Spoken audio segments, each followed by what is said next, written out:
So let's talk a little bit about CRM, differentiating between using a CRM for just customer service and then using a CRM for lead generation. I mean, you've touched on this a little bit. I think we've talked about some automation that can happen. Um, you've talked about some automation that can happen in terms of lead gen, but is there a different approach if you're going to use a CRM just for service and support versus putting your sales team on it? Um, I think I don't think there's too much of a difference in how you approach the overall strategy, because I think that customer service, especially nowadays, is very much sales. And so, I think the two go hand in hand in how you utilize those. In our case, our support manages our online chat. And if a lead does come in, what they do is they automatically assign the activity or assign that transcript to a salesperson. And then that person is able to go see the transcript and then follow up with that person with a lot more information than they would have had if they were just, just given a number and said, hey, this person wants more information.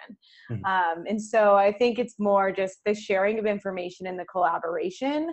When you do have the integrated systems, that really helps everyone be on the same page, which then translates into a better customer experience. And, a good customer experience, you'll hopefully get the customer. Yeah, for sure, for sure. Leo had a quick question too. Leo's asking if he says, are there alerts within Olark that will automatically let the operator know that a lead has been previously created from a visitor on the site? So yes, Leo, what happens with Olark when a chat, gosh, I should back up a little bit. So when you have GreenRope and Olark integrated, when a chat starts, Olark grabs the customer. If there's existing customer data, if you have an email for that visitor who's chatting with you, Olark will send a note to GreenRope. GreenRope will return back any previous customer conversation, a link to a customer record. So your operator in chat sees that the conversation has started, and then immediately after that, there's a small bubble that says, this looks like it's associated with this customer record. Click here to see more. And it'll take your operator over into the GreenRope web tab, and at that point they can see, okay, phone call, email, chat, what's this customer been talking about, and they can quickly reference that. And my suggestion there would be, have your operator ready with just a quick response, a hello, or bear with me while I grab your record, so that way they can take a quick look and get caught up, and then they can address the customer as though they're a returning customer. On the very lightest side of that, we do offer an API call within the platform so that you can identify returning customers. So if, let's say, you don't have the CRM integration linked up, which I understand that happens for some companies, your chat volume might be really light, or your sales volume might be really light, and you just are tracking stuff directly in the Olark reports dashboard. So there is a way to just put a note in there using an API call that says this is a returning customer, and that's just based on whether or not they've chatted before in the past. The CRM integration is going to give you a lot more in-depth information, and you're going to be able to see the full history of contacts that customer has had on your site, including chats, email, whatever channels you have connected to your CRM. And then, so it's mandatory for the visitor to supply email address to chat to get information. To be honest, I think it's going to be easier for it to grab it. I can't remember if there are other parameters that the CRM can use to grab it with. So like IP address, for instance, is usually a pretty easy one for the two platforms to identify a visitor. I'm trying to think. I think it's going to be mandatory, but let's say if you had a chat with this person in the past and you sent a record based on that chat and they come back again, I think the two platforms should be able to identify it, even if you haven't exchanged an email record. I'll double check on that for you, Leo. But the two platforms talking to each other are pretty good about exchanging information in real time, and even with a light amount of information, they can usually match records pretty easily. And also with that, I always like having, collecting an email address, because you can always send, for example, the other day I was chatting to an e-commerce store about an order that I was returning. And, I chatted with them, and then they sent me the transcript. And in that transcript, They sent me my order number and everything that had, everything that had transpired in that conversation, which was really helpful to me because honestly, I didn't write down that confirmation number and I would have had no clue what I was dealing with and would have had to go through the whole process again. So I think it's important just for multiple reasons, both for the protection on the consumer side and on the business side, to collect an email when initiating a live chat. That's a great point. And if you're on the Olark side, if you're not using the pre-chat survey to collect that email, if you don't want that to be mandatory for somebody to start a chat, there is an email command in our platform that will allow you to say, okay, you ask the customer, what's your email address?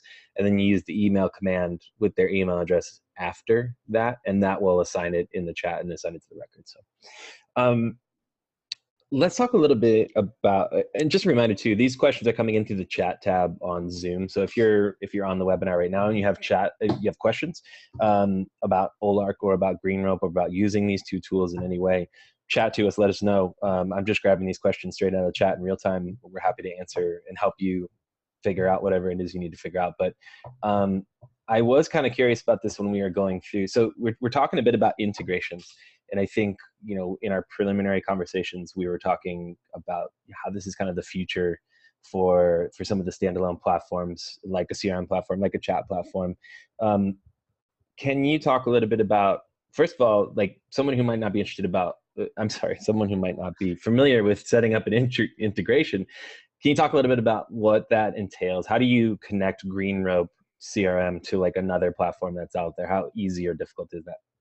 So, I mean, GreenRope is an awesome platform because it has a lot of the tools that you use every day. A lot of the different areas, different tools with your email marketing, your website, your CRM, event management, surveys, so it's social media. So it's got all of those, features built into the platform. So you're really only, utilizing one system for everything, which is quite nice.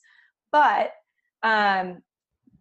systems like Zapier, platforms like Zapier are amazing because they allow you to, not one system is going to have everything you need. That's just not possible.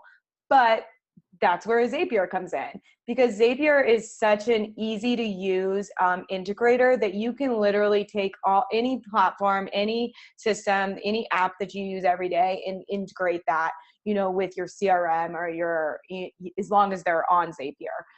You can easily integrate those apps and build zaps, to create more efficiencies within your business. I think that we saw a lot of in the past and until recently, we really just saw a lot of, best in class standalone systems. But I think now what we're seeing is a shift towards that more all-in-one, just because there's so many systems and people are getting almost lost in the systems. And it's really hard to maintain accurate data when you're constantly exporting and importing and moving data from system to system and from person to person. And so, having automatic integrations or pre-built integrations is going to be really useful for, from the, brand new business owner to the incredibly savvy, sophisticated salesperson and marketer. And so just ensuring that everything ties together is going to allow you to scale a lot quicker than you would if you have to backtrack and then integrate everything. Yeah. And I think too, for anybody who's on here who's considering adding a platform to their tech stack, it's important to look through and see what platforms that particular platform integrates with or hosts like supported integrations. So Olark has a number of different supported integrations. GreenRope is one of those. We worked with your team to make sure that our two platforms talk together. And if you come to us and you need support for either one of those platforms, we can kind of help you sort through how they're talking to each other and how that works.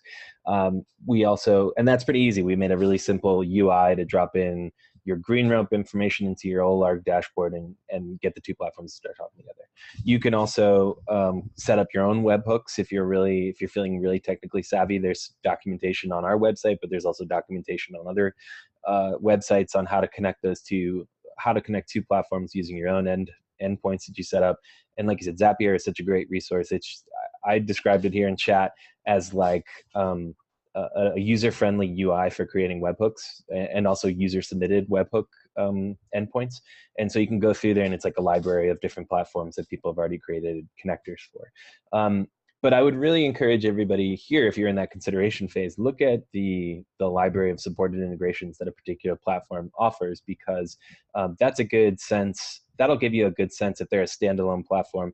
Are they a good neighbor with these other platforms that your team might be using? You might be in a larger organization where your sales team already uses Salesforce and your customer support team uses GreenRope or something like that, right? Maybe that's not it's a hypothetical situation, so I'm saying.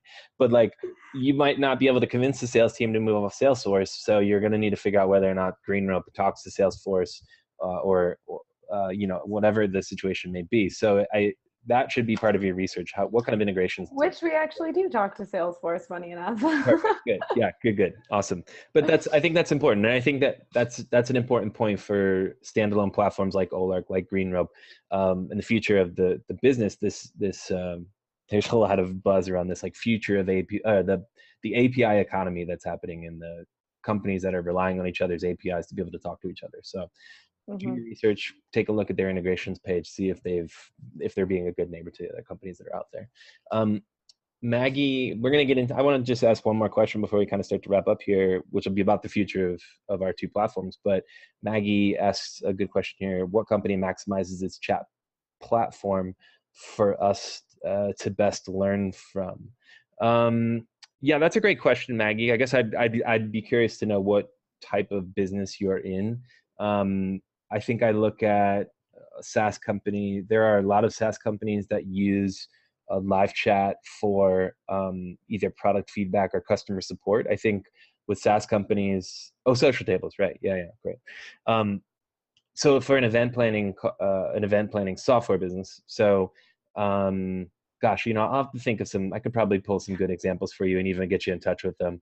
I think there are SaaS companies that use live chat on their contact page. So maybe they want to answer questions before somebody signs up for the software, and they want to make it public facing, so they just put it on their contact page. And I think that's a good way to just get not everybody who's on your website, but specifically people who have questions, and get them to the customer support team at the right place. But we've also seen companies like Buffer who have come to us just recently, and they Buffer and Unbounce, which is another software platform for creating landing pages, they provide chat behind the login for sort of like customers who are already either paying customers or existing customers. So they don't want just general visitors. They want to know that somebody's there and somebody's already using the platform, and it's like a white glove service for people who have actually signed up for the platform. So I guess, Maggie, it will come back to that point we had before, which is like, what are your business goals for adding chat to your site? What are you trying to accomplish through your customer communication channels? And that, I think, would help define kind of like where you want to put it, how you want to use it to interact with your customers. Should it be for any visitor on your site, so you're generating leads, or should it be for just existing customers, so it's a support and service type function?